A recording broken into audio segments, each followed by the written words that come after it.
Yeah. So you've presented Tesla bot as primarily useful in the factory. First of all, I think humanoid robots are incredible. From a fan of robotics, I think the elegance of movement that humanoid robots, that bipedal robots show are just so cool. So it's really interesting that you're working on this and also talking about applying the same kind of all the ideas of some of which we've talked about with data engine, all the things that we're talking about with Tesla Autopilot, just transferring that over to just yet another robotics problem.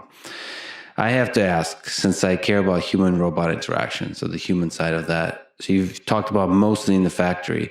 Do you see it also? Do you see part of this problem that Tesla bot has to solve is interacting with humans and potentially having a place like in the home? So interacting, not just not replacing labor, but also like, I don't know, I think being a friend or an assistant. Yeah, or something like that. I think the possibilities are, endless.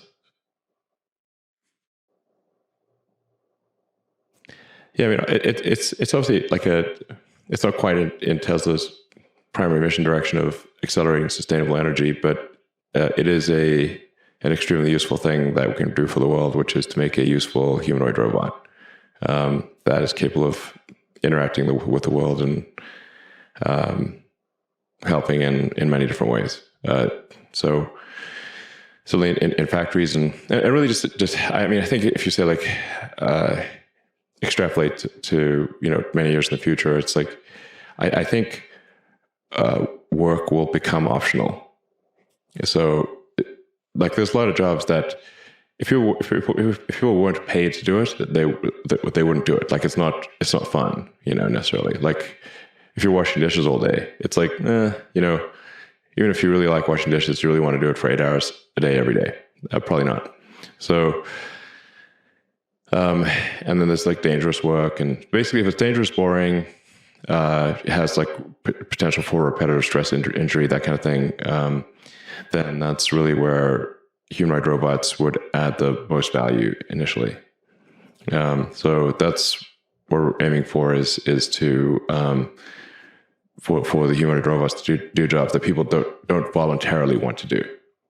And then we'll have to pair that obviously with some kind of universal basic income in the future. So I think. So do you see a world when there's like hundreds of millions of Tesla bots performing different tasks throughout the world? Yeah, I haven't really thought about it that far into the future, but I guess that there may be something like that. So, ask a wild question. So, the number of Tesla cars has been accelerating. There's been close to 2 million produced. Many of them have autopilot. I think we're over 2 million now. Yeah. Do you think there will ever be a time when there will be more Tesla bots than Tesla cars? Yeah, actually, it's funny you asked this question because normally I do try to think pretty far into the future, but I haven't really thought that far into the future with the Tesla bot, or it's codenamed Optimus. I call it Optimus Subprime because it's not like a giant transformer robot. But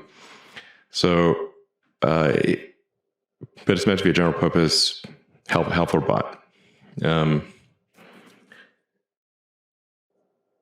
And basically like the things that we're basically like Tesla, I think has the most advanced real world AI for interacting with the real world, which we developed as a function of to make self-driving work. And so along with custom hardware and like a lot of hardcore low-level software to have it run efficiently and be power efficient, because it's one thing to do neural nets if you've got a gigantic server room with 10,000 computers, but now let's say you have to now distill that down into one computer that's running at low power in a humanoid robot or a car. That's actually very difficult, and a lot of hardcore software work is required for that. So since we're kind of like solving the navigate the real world with neural nets problem for cars, which are kind of like robots with 4 wheels, then it's like kind of a natural extension of that is to put it in a robot with arms and legs, and actuators. So like the two like hard things are like you basically need to have the robot be intelligent enough to interact in a sensible way with the environment. So you need real world AI, and you need to be very good at manufacturing, which is a very hard problem. Tesla is very good at manufacturing, and also has the real world AI. So making the humanoid robot work is basically means developing custom motors and sensors that are different from what a car would use. But we have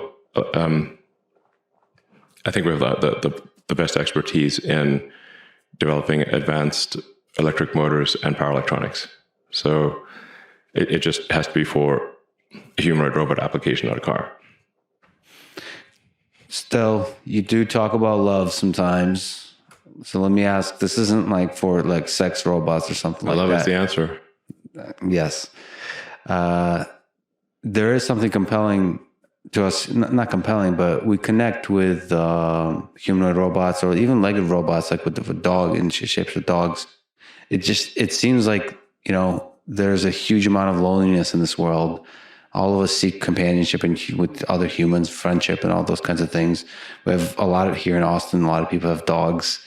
Sure. There seems to be a huge opportunity to also have robots that decrease the amount of loneliness in the world, or help us humans connect with each other. So in a way that dogs can. Do you think about that with Tesla at all, or is it really focused on the problem of performing specific tasks, not connecting with humans? To be honest, I have not actually thought about it from the companionship standpoint, but I think it actually would end up being, it could be actually a very good companion. And it could, you develop like a personality over time that is like unique. Like, it's not like they're just all the robots are the same. And that personality could evolve to be, match the owner or the, the owner, whatever you want to call it. The companion, the other human half, right? In the same way that friends do. See, I think that's a huge opportunity. I think. Yeah, no, that's interesting. Because there's a Japanese phrase I like, the wabi-sabi. The subtle imperfections are what makes something special. Yeah. And the subtle imperfections of the personality of the robot mapped to the subtle imperfections of the robot's human friend. I don't know. Owner sounds like maybe the wrong word, but could actually make an incredible buddy, basically. In that way, the imperfections. Like R2-D2 or like a C-3PO sort of thing, So from a machine learning perspective, I think the flaws being a feature is really nice. You could be quite terrible at being a robot for quite a while in the general home environment or in the general world. And that's kind of adorable. And that's like, those are your flaws and you fall in love with those flaws. So it's very much different than autonomous driving, where it's a very high stakes environment you cannot mess up. And so it's more fun to be a robot in the home. Yeah. In fact, if you think of like C-3PO and R2-D2, like they actually had a lot of like flaws and imperfections and silly things, and they would argue with each other.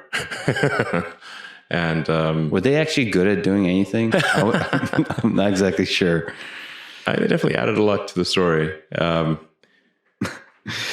But there's sort of quirky elements, and that they would like make mistakes and do things. Like it was like it made them relatable. I don't know, enduring. So yeah, I think that could be something that it probably would happen.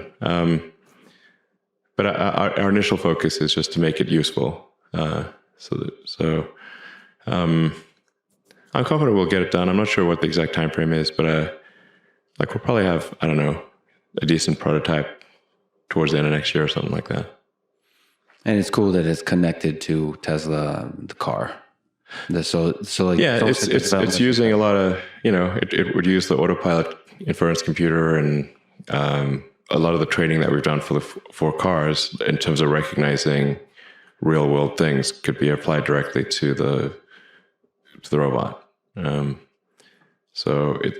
there's a lot of custom actuators and sensors that need to be developed. Mm-hmm. And an extra module on top of the vector space for love. Yeah, that's me saying. Okay, we can add that to the car too. That's true. It could be useful in all environments. Like you said, a lot of people argue in the car, so maybe we can help them out.